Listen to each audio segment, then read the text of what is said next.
On this episode of Narcissist Apocalypse, we talk with an abuse survivor named Louise. And Louise was in a 25-year marriage with a domineering emotional abuser. It's a story of putdowns, belittling, invalidation, gaslighting, codependency, parental alienation, and taking your power back.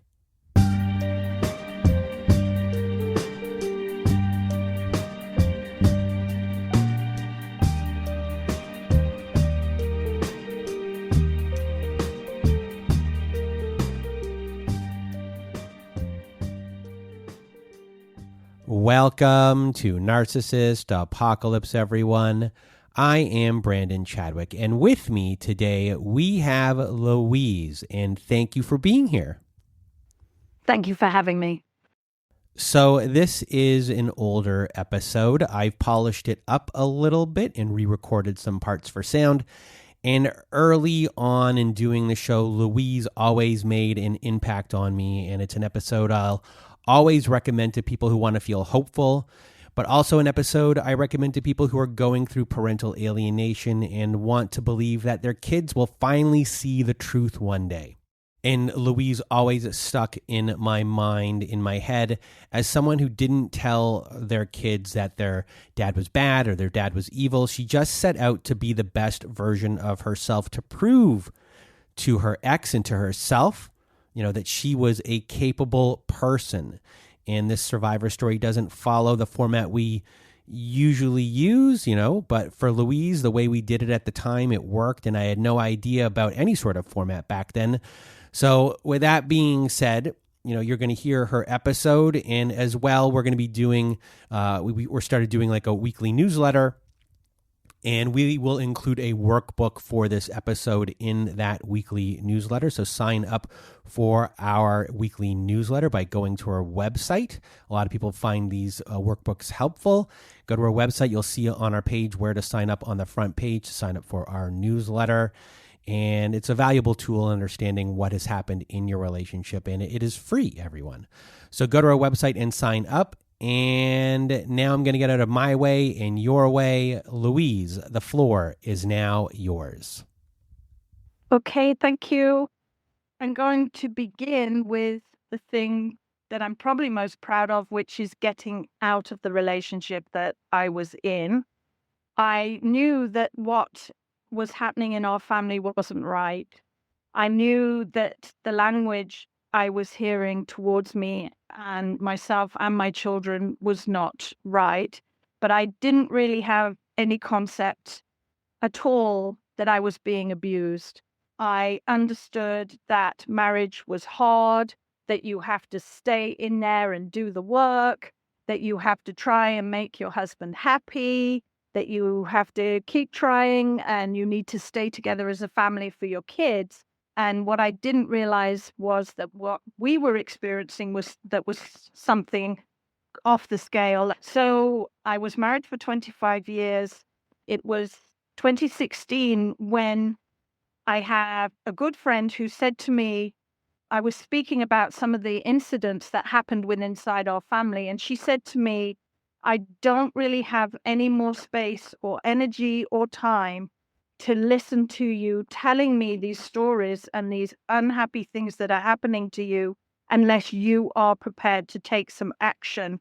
And I had been very much wishing that someone would come along and save me at that period of time. And it dawned on me that no one was coming to save me. And if anyone was going to change the situation, then I needed to change it myself. And that was a revelation to me. So I had no concept that I could manage on my own. I had been repeatedly told that I was worthless, that I don't understand the real world, that I can't handle money, that even my parents think I'm stupid, that I would never survive in the real world, that I couldn't ever manage on my own. And so for me, it was very hard to imagine myself self-sustaining in the world with a job and a place to live and just actually creating a life.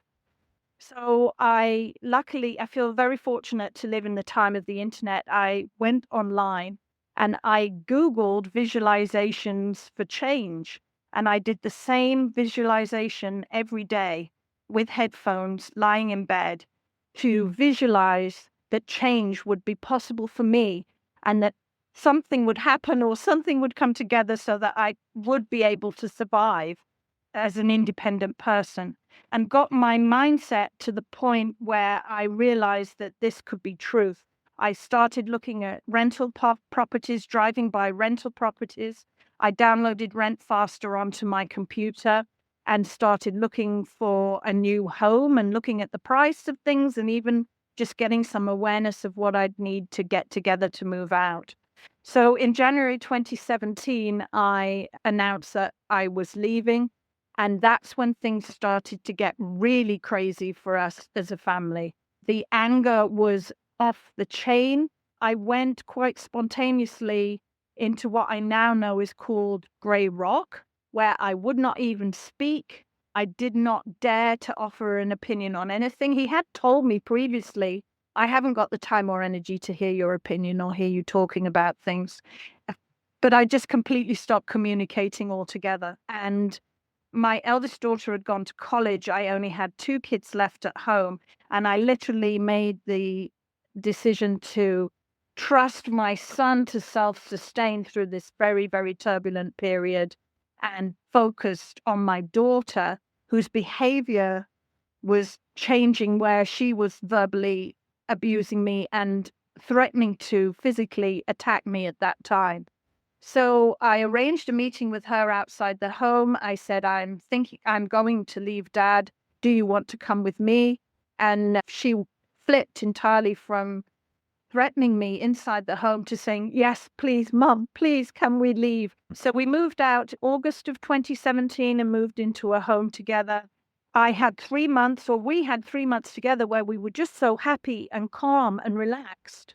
And then in November of 2017, things started to unravel for me, and I just crashed into complex PTSD, which I had not anticipated at all. I really felt I'm free, I'm out, I'm on my way, and couldn't understand why I was mentally unraveling in this way. So we had seen a therapist.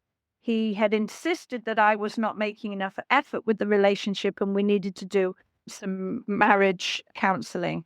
So I went back to see this woman, and she said to me, you need to do as much research as you can about covert narcissistic abuse. And that was when I got on the internet and realized that I had been in a very bad situation, and that I had been verbally, psychologically, and financially abused over the period of my marriage. So for 25 years, you were verbally, mentally, and financially abused. And your children were also verbally and mentally abused as well. Did they actually know that they were being abused at the time? No, they didn't know. My eldest daughter, who had gone away to school, it dawned on her that something was wrong with our family when she started mixing or cohabiting with other kids her age. And they would talk lovingly about their father and their siblings.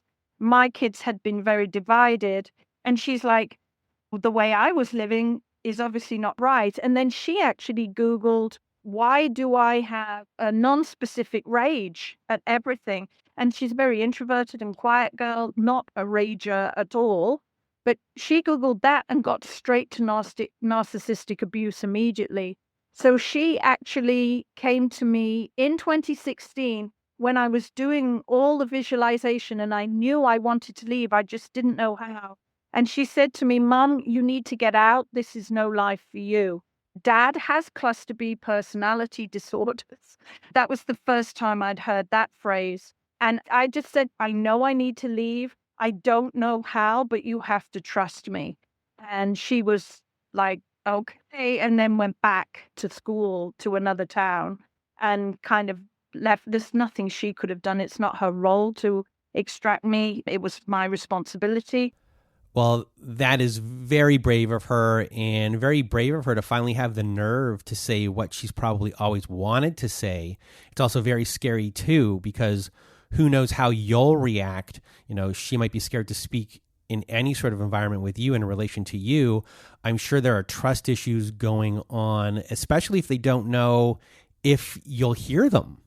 That's right, because all of the kids, there was an element of me satelliting around their dad, which meant that their needs were being neglected. And then also gaslighting on my part as I rationalized what was happening to us. And I'm saying, no, dad's tired. And I had a situation where, especially my son could irritate my husband into a narcissistic rage just by the way he picked up his knife and fork to eat a meal would be wrong. So we actually moved my son's place at the table so that my husband wasn't looking directly at him. We decided, us girls, to do that for our own safety. But I would say to my son, if you could not antagonize him, just don't antagonize him. And then it actually flipped to my son saying to me at the end there, when dad completely went off the chain, we would be sitting down to eat a meal. And my son said, Mum, just don't speak a word. Don't antagonize him. And I heard my own word coming back at myself, which was salutary. But I think my youngest actually demonstrated the conflicting difficulty that children have. When I spoke up and I said I was leaving and dad started to spin out of control, she actually would verbally abuse me and threaten me, really to protect her own safety. Mom, don't rock the boat. Don't do this, Mom, because look what's happening to him. And yet when I confronted her and said, should we just get out? Oh, for God's sake, yeah. Yeah, Mom, yeah. See, what a lot of people don't understand who don't come from a dysfunctional family in this manner is all of the different moving parts and conflicts that each individual has, where they want, like, they want this one thing, but then there's the fear of not being heard on one end. So there's no rocking the boat in a lot of instances, and everyone is compartmentalized and segregated from each other. The communication is so far gone that it's an impossible situation in a certain way. And you're just in a house of strangers. Right. Yeah. And then we would then form in a group of 4 and operate. We would have discussions about how we were going to manage situations so that dad didn't get angry. Any one of us would throw one of the others under the bus at any moment in time. So I'm just going to interrupt here and say how amazing it is that you love your children so much that you're doing all of this work. And in and itself right there is just a huge, huge accomplishment. Thank you. When I came out, when I crashed and I couldn't get out of bed, it was a good day when I washed my hair or fed myself. I was obsessive compulsive about locking the door, checking I'd locked the door, checking again I'd locked the door. I was entirely paranoid about cars going down my street, not myself at all. And what I recognize now as very reactionary, personalizing everything, coming across as very kind of borderline with, just to throw that word out, I shouldn't. Anyway, very dysfunctional. But somewhere inside, I realized that unless I can move out of this space, and the children were hearing that I was crazy. I am a crazy woman. I am a controlling person, which is why the marriage failed. I have always stopped people from doing what they want to do. I mean, the smear campaign of exactly what the person my husband is being thrown back at me was so painful. But it dawned on me that if I can't move out of that space, he's won. And I have to push back at the envelope that is my life and this bubble that I find myself in as hard as I can in every single direction. Otherwise, he's won. And I need to do all the learning. But so I have just kind of gone for it and tried to have the capacity to stand in the middle. All this shit. And accept what's true about myself, to look at each of my kids and recognize some of the things that they've done, but know that they were doing it simply to protect themselves. And because we never showed them anything better, that's on me as much as it is on him. I never stood up for myself. now I have to step into being a new person so that they can see that is a possibility too. But yeah, so once I started learning, that was it. I was just on a road where I couldn't get enough information. I've been reading as many books as I can, as reading as much psychology as I can, and went into therapy, came to an understanding of what my situation was, and was overwhelmed with grief for what I felt I had lost in life and what had been taken away from me. My ability to earn money and to have a career and to become established, stay in one place and become established. We've always been moved. We moved 4 times in the UK, then to Arizona, then to here, Canada. And every time I got my feet on the ground and formed connections and had support from women around me, we were on to the next place.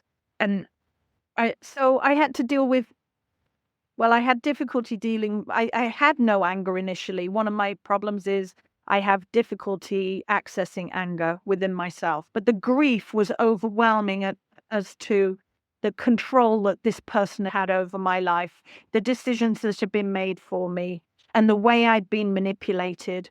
It was about 2 weeks after my eldest daughter was born that I was told, you have everything you want in life now. Now I get everything I want. And to have the love that you have when you've just given birth to a child, to have that very pure thing manipulated against you and used against you for the rest of your life is not something that anyone should have to go through.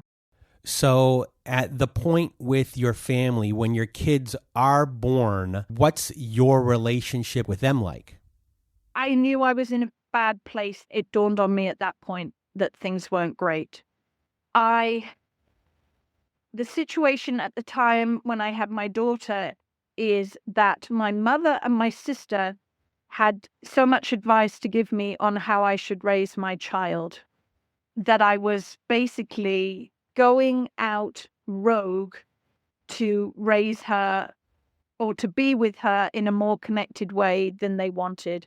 So it came at me like a wall. She's trying to manipulate you. Babies try and control you. You need to put her down and let her cry. And I didn't want that. I'd done a lot of reading about parenting and I wanted to parent in a different way from the way I had been parented. I was very clear on that, even though I didn't really understand the implications of why at that time. So I carried her everywhere. I had her in the bed. I responded to her. And I came under a lot of pressure and abuse for the way I was parenting my child. So really, I didn't vocalize to them what I had heard from my husband.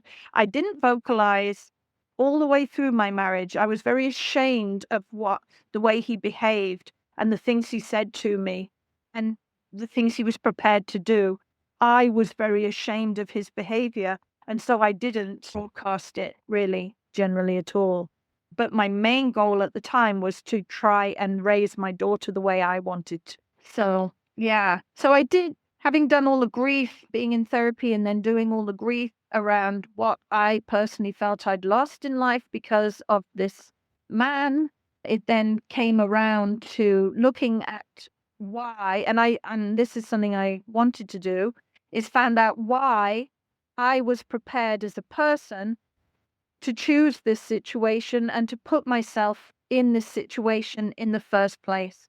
I've had several sayings through my life that I've relied on. One of them is, I am a no-helpian, and so I don't need anyone to help me. I prided myself on being stoic and being able to put up with situations. I had a saying that I was happy all the time, regardless of what happened to me. And none of these things now, none of these ways of living have helped me, but I was using them as coping mechanisms. And when I started analyzing the way I went about being me in therapy, we came to realize, or I came to realize, that I needed these coping mechanisms from quite an early age because I had been dealing with this situation in my family of origin. Because when you're in a situation where you're being abused, being stoic is the last thing you need to be. So I came out of my family home, I believe quite infantilized, really. Decisions were still being made for me. The world was a very scary place, and I was a people pleaser. And I just picked a person that was going to give me a really hard time. I could see the hole in their soul that I felt that I needed to help, heal, fix for them. And so I just jumped straight in to moderate that person's emotions and try and make that person happy. And I have nothing but the greatest empathy for both my parents. My parents are both children of narcissistic abusive fathers and have come from highly dysfunctional families. And so I have nothing but empathy for, they were both codependents. They found each other, they've clung to each other, but they raised me ready as a codependent to find my narcissist, is what I believe. What was taken from me in my family home were all my own thoughts and feelings. And also my anger was taken from me. I wasn't able to show anger. It was too distressing for them. And to some extent, my curiosity and my happiness. And I find I'm very much more a spontaneous person than I ever knew I was. And that had been taken from me. I was made a lot smaller than I actually am as my person.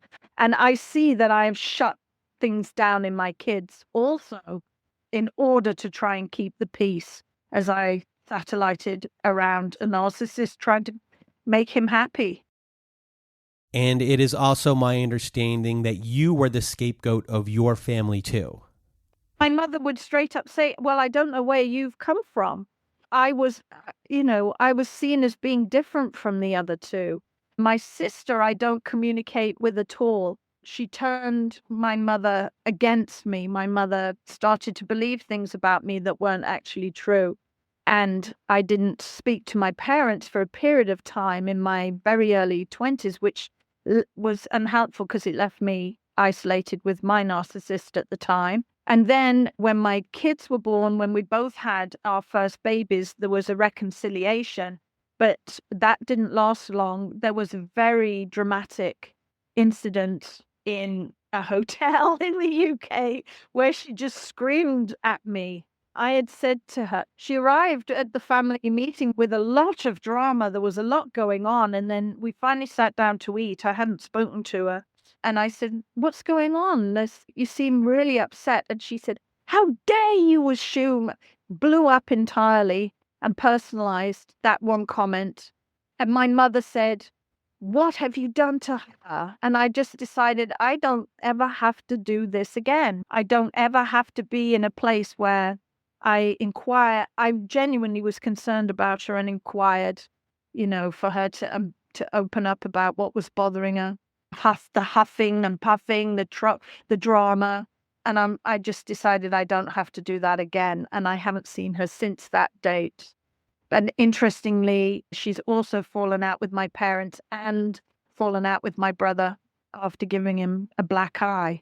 So I'm in a place now where I'm like, oh, that wasn't me. That's not me. I wonder about my sister's mental health, but she's off in her place doing her own thing, and that's where we're at with that. So before we were getting to the point before that you were trying to unpack your role with your family and you had guilt with your children with being a flying monkey or a codependent individual, that was gaslighting them. What I'm working on right now, I guess, it was my eldest daughter's grad last week, and I got to go and see her and my son also in Halifax, Nova Scotia. My son has had he still is having difficulty accepting the situation. So I had the kids coming to me and saying, But Mum, you were controlling. But Mum, you are a person that makes everybody angry. I have one, potentially two.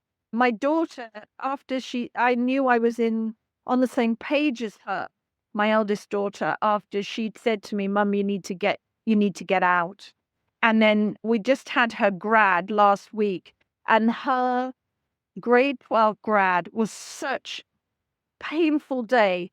Dad woke up in such a rage. The day wasn't about him. We were leaving too early. There was too much effort to get there. It was too much trouble for him. We had the camera and he said, don't take that with you. It's only one more thing. We don't need to be dragging that around. So I have no photos of the day because I only had a flip phone at the time. And so I have no photos of my daughter's grade 12 grad. She spent the afternoon just hiding in her room to avoid rage and then went out in the evening with her friends. So I arrive at her grad and I'm just like, okay, I know there's things I need to do. I need to make her feel like a princess. I need to do all the things that I couldn't do the first time around at the grade 12 grad. And then I pull back and I'm like, but am I projecting this onto her and she doesn't actually need that? What is it that she needs? So we had a couple of conversations ahead of time. And it turns out she's still angry about what happened at her grade 12 grad. So I was able to, everything happened in flow. We went for brunch. We went back and I did how to do her hair. We were perfectly on time. Just to not have any of the drama on the day was such a relief. I got to buy her a big bunch of roses. And altogether, we had the most wonderful day and put to bed and did a do-over on some of the things that were so painful the first time round. And for my son, he came and took photos for us. He wasn't going to come to his sister's grad. And I said to him, it might be nice if you came along. They don't speak. They live in the same town and they don't speak. They're at the same school. So their relationships with each other are completely fractured. Yes. And they probably don't even know why, in a way. They don't really know why. My son has all sorts of ideas about how my daughter is as a person, that she's very judgmental, that she's no fun, and none of this is actually true. Because I communicate with both of them, they're actually very similar. It's really hilarious. They come out with the same things. They're interested in the same things, but they don't know each other at all. There's just no trust. That's right. My son saw his father at Christmas, and this is where the damage is. This is where the wound is.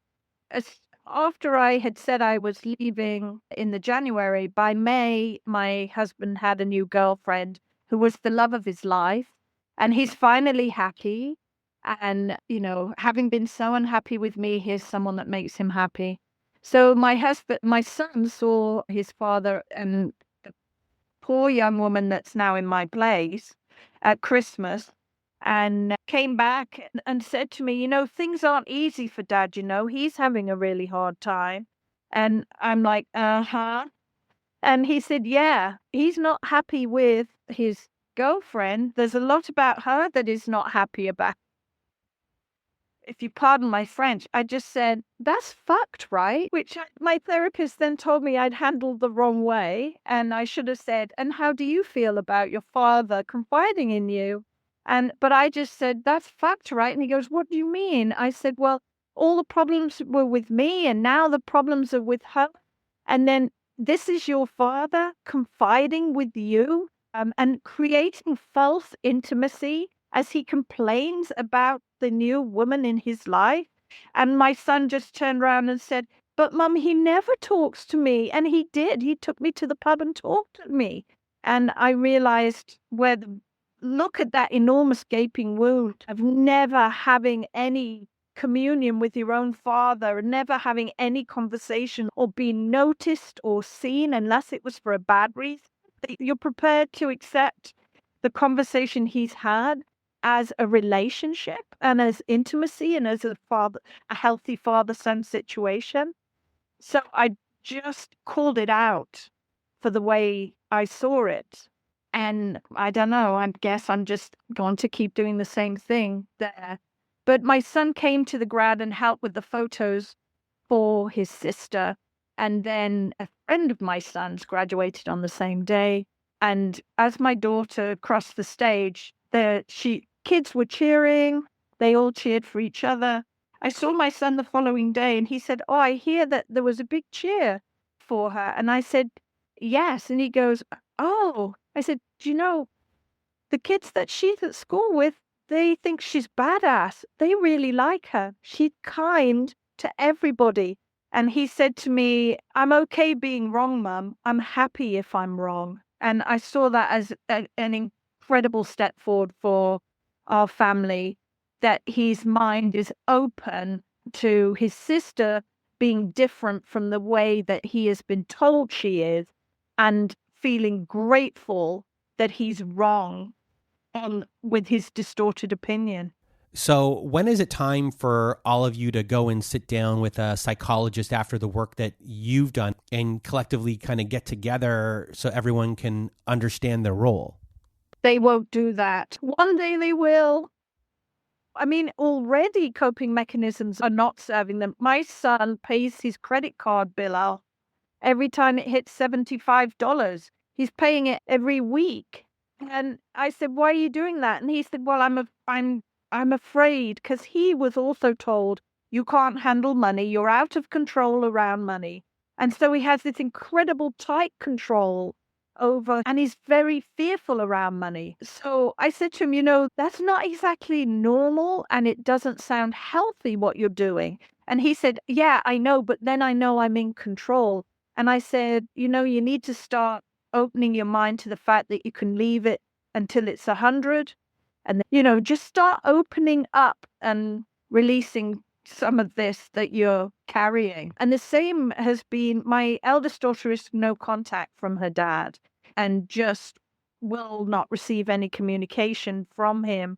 And since she made the decision to do that, which the other two have attacked her verbally for doing this, have gone hard at her on his behalf, still in the role of the flying monkey, but she has just blossomed since making that decision and she's always been a perfectionist and very hard on herself, which has served her well academically. So she's able now to access a more relaxed and fun side of herself. She's able to leave things more to the last minute, not necessarily a good thing, but she's got more perspective around the way that she works and more balance in her life with regards to having a fun time as well as having a work time. And yeah, just when I saw her at the graduation walking towards the hall, and she gave a double wave with her hands, both her hands in the air, and did a double wave. And just to see her taking up so much space in the world with her arms in the air waving, she'd kept herself so small and so tight so as not to be noticed and not to be attacked, because she was the scapegoat. Just to see her reach up and wave it melted my heart, that moment, because she's just definitely growing into a more rounded and bigger person and more of a woman in herself because she can now. And I guess now your role going forward is being a mom to these children, observing from afar, and then just kind of noticing what's going on and saying that, like, if you need something, my door is open. Like, how do you regain their trust? Because that is what I guess is, needs to be the biggest thing. Yeah. And I could see a danger immediately, having been codependent to my ex-husband, that it would have been easy for me to flip to become codependent to the kids without having done any healing for myself. So I've been really mindful not to step, and maybe initially I was stepping into a role where I was trying to fix and heal things for them. And I was coming at them hard that we should all get into therapy together. And they refused this far. But maybe it's because I jumped straight into, I'm going to help fix and heal this situation with them. It was maybe too soon. And maybe I was coming on as codependent to them at that time. So I see my role as being extremely mindful in every situation. With my daughter's grad, I had to pull out the strands of what is it I need from this situation that is for myself, and what is it that she needs. And I really need to listen to her and be there for what she needs rather than projecting my needs onto it. I need to fulfill my needs in other ways and in my own success in other areas. So I try to be extremely mindful. And then I also try and seed, oh, that wasn't right, or the way that we treat each other in this situation isn't right. The way that you have to pay your credit card off at $75, that's no one else does that. That's not right. Trying to just flag small things that might be off that we could grow through and heal. But I also see coming out of the smear campaign with me being worthless and the children being told that I'm a person that's never done anything with my life. I have the body of a woman that's never done anything with her life. Very kind of toxic things that were said to them. I have to focus on myself and I have to promote myself and my success in life in order to show them that what was said was wrong. I have to lead by example, especially as we're in a situation where they won't go into therapy together or even individually. So one day you want a day where all of your kids just turn and say, look at what mom is doing. How did she do that? She's not the person that we thought she was. So let's actually find out and talk to her. What is going on? Doing these things so you want them to come to you, and that's just the way it will go. You're not going to force it. You're kind of leading by example, and then there's a curiosity that will occur. Yeah, mum's not stupid. And they were told that I would crash and burn because I can't survive in the real world. I am making money. I'm living in my home. I've done quite a bit of travel in the last year just to gain confidence. I did a little road trip and then I turn up at an overnight hotel and blank entirely on my credit card PIN number because he said I can't handle money. And so it happens to you. It's in your brain, but it happens to you, but however, we negotiated my stay. And the next morning I woke up, I'm like, your PIN number. This is your PIN number. Why would it drop out of your head? So I just try to keep putting myself in situations where I have to step up and manage in the real world where I was told I couldn't manage. So, they'll say to me, well, you seem to have done a lot of stuff. I'm like, yeah, I know. I had quite a quiet life just in the house worrying about dad and what dad needed all the time. And now I'm able to actually do some stuff. And I filed my taxes. This is the second year I filed my taxes. And I was getting some money back I said, oh, I've got this money back from my taxes. Oh, like the surprise that I could do. Like, yeah, it turns out that I can handle money. So I just the more I can do and the more success I can have, I have a business and the more success I can have in that, the more it throws the light into how wrong the things that were said are, how wrong the perception is. So I see myself as having to really illuminate how distorted and off my husband's worldview is. And I can only do that by growing and being successful in my business, being happy in my life, learning things, doing things. I signed up for Korean language lessons, partly because I knew of the benefit that it would have stimulating my frontal lobes and it would keep me out of my fear brain when I'm learning languages. And so I have an ambition to travel there one day. I don't know how at the moment, but it will happen. So I just keep moving forward in every area. rely very heavily on mindset work and visualization. And I was doing that inside the marriage. It took me a year. I started the visualization and it took me a year of doing that because I did not have the self-esteem to leave the marriage. I had to completely move my mindset to being open to good things happening for me, to being open to being able to manage on my own. And I let go of needing to know how it was going to work. When I look forward towards my old age, I actually believed that he would kill me, and I didn't want that. My health was so bad. The rebound in my health has just been phenomenal from leaving a narcissist. And I had health issues. I was overweight. I had no energy at all. I believe now as in adrenal fatigue. I knew I had thyroid issues. And really, for me, the journey started in 2013. I enrolled to study nutrition at school. It was coming to the end of the summer, and I knew I wanted to do something about my physical health.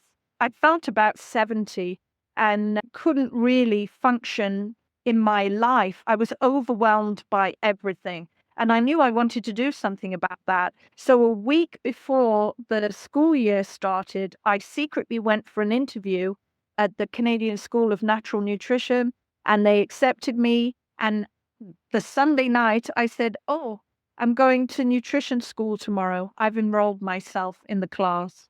And so I did that for a year. I'm in a classroom with a lot of younger people than me, young women, and we're exchanging emails. I don't have my own email. So that was when I first got my own email. I'm there with my old flip phone from whatever date, and they're, "Why are you still carrying that phone?" And it's like, well, it's what I've been given. It started to dawn on me what I was missing out on in life. And I also started to heal my body and gain more physical energy from eating differently and really starting to prioritize myself. And then 3 years later, I started the visualization to imagine myself able to manage on my own in the world. So, but I mean, there was an entire year with the entirety of 2017. Everything was a shock. So you were able to build yourself up, got out, and when you got out, there was this honeymoon phase of 3 months that you told me, and then you collapsed after that. I kept wondering, where is the bottom? I had a level of psychological pain, and I guess I just got into, I thought I would be just stood in the house not knowing even why I was stood there. I couldn't walk. So I just thought, what do you know? What do you know? And I knew I could take care of myself with nutrition. So I wrote down on a piece of paper what I needed to consume in a day.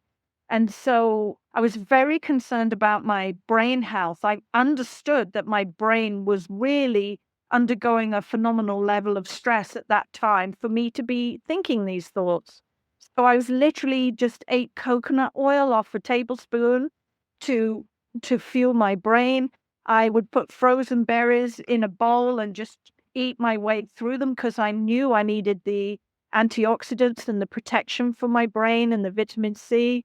I just wrote down what my brain needed. I was consuming a lot of turmeric because it helps to protect the brain from Alzheimer's and from depression. So I started writing down, this is what I need to eat in a day for my brain to be protected whilst this thing is happening to me. And then I read about the impact of scent on the brain. So every night before I went to bed, I would put oil just on my neck there so that the olfactory glands were stimulated. And I knew that was pulling me into a different part of the brain out of the depression where I was. I just wrote it down on a piece of paper and did the same thing every day.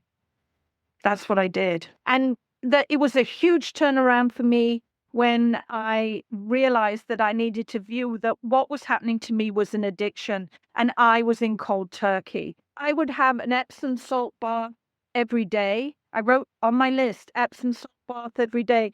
I really had an overwhelming feeling, and I went with my body on this one, that I needed to just wash off all the shit that was on me left over from my relationship.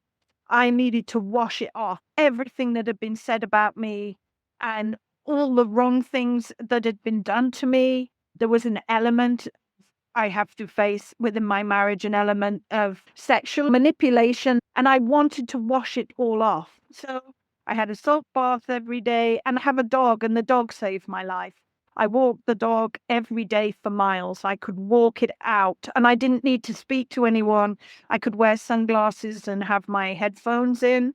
I had the dog on the bed at night because I was having such extreme night terrors, and she would wake me up when I became agitated before I was deep in the terror.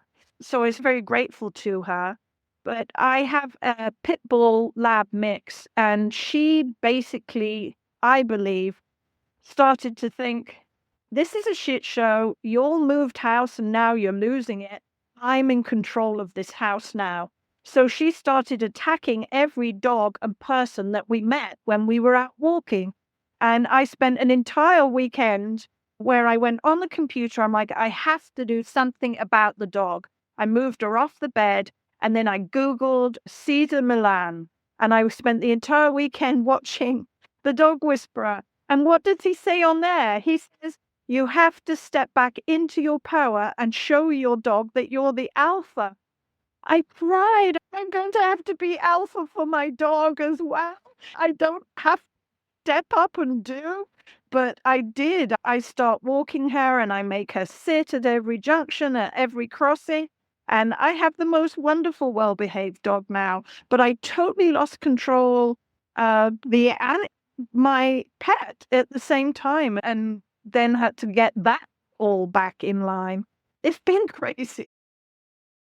In a way, psychologically, the way you were abused and mentally abused, the way you fixed it for yourself, you baby stepped yourself slowly and surely, and you proved to yourself that each step that you could take care of yourself, that you didn't need anyone to do that. You were self-sufficient in everything, and it was done in a way that now, you're actually more healthy than you used to be, and better than you used to be. And it wasn't a giant thing here. It wasn't trying to put a Band-Aid on anything. It was one little tiny thing that people might not think is a big thing, but psychologically, each one probably gave you more confidence the more you saw it working. It was like you were building this solid foundation brick by brick all the way from the bottom. Each thing I came across as being a reality of the place that I found myself inhabiting, I wanted to change and release it. So I read about muscle armoring, and I'm like, that's why my back has been so bad for years. That's why my shoulders are up by my ears. That's why my hips ache. And so I started foam rolling. I went to a foam rolling class and had, in fact, tremendous support from the teacher there too, who recognized when I started opening up, when I felt I could trust and I opened up, recognized entirely the situation I was in, and then came at me with information from a very mechanical perspective of, you can do this and this, your emotions are in your hips, and you can use the lacrosse ball and you can roll that out. And I'm like, this is another way I can get it out of my body and change the way I actually am as a person. And I started to do back bends with the foam roller. They threw me instantly into fight or flight. I was at that point in time unable to go backwards at all on a foam roller. And I just kept working at it. Every single day I foam rolled. And at every single day I went backwards over the foam roller, self-talking. You're in your own home. You're safe. You can breathe in this position. And I could go back a little bit further every day. And I believe physically get out of my spine the fear of the abuse that had been laid down in there. That's the way I see it.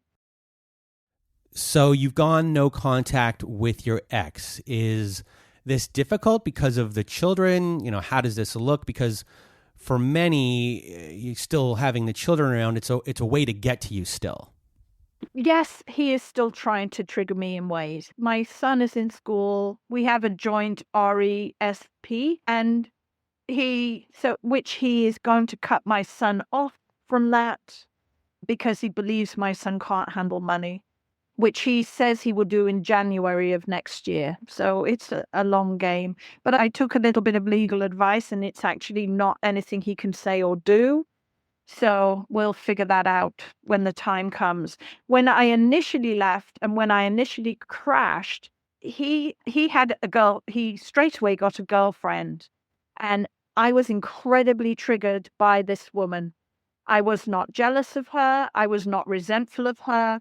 But the level of fear that I experienced, and I still experience, not good for me to ruminate on the place where she is. I feel her mental health is in danger. After I'd seen what had happened to me, I'm hugely fearful for this woman. I sound like a crazy person when I articulate this with other people. I'm completely powerless in that one area, and I've had to come to terms with that. The more I try and communicate, the more I seem like a crazy woman. So she has to do her own journey, and I find that incredibly hard, that I can't save or help. And did your husband use the kids to anger you, or did they have his voice in their head, like talking things like that he would say to you?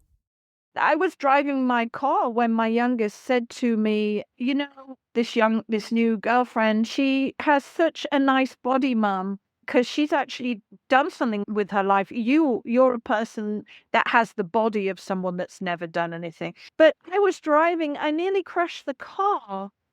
A level of manipulative toxicity that he is unleashing on the world, that he would use his own daughter, that he would vocalize body shame like that through his own daughter towards the mother of his children. I was just so shocked, rigid by the toxicity and the manipulativeness of that. So I just stuck with what I know to be the truth. I know me. But I did make long lists. Because I didn't know who I was. What do I believe? What do I actually think are important character traits to have in life? I think you need to have integrity. I think you need to be kind and help others. I think you need to have no prejudice and see everyone as just a human like you. I wrote them down in a notebook. I just endlessly wrote down what I wanted to think and believe, because it was as if my head emptied out and I had nothing left. I wasn't even a person. He had taken everything from me, which I think maybe prior to that, I was jumping continually, being triggered continually.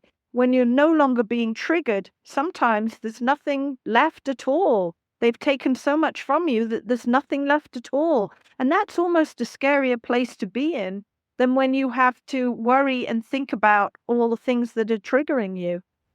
You have to really go to being empty and rebuild from zero. It's heartbreaking. And I kept reading about post-traumatic growth. And I'm reading and I'm like, I don't know what the fuck this thing is, but I know I want some of that for myself. And I couldn't even envisage what it would be.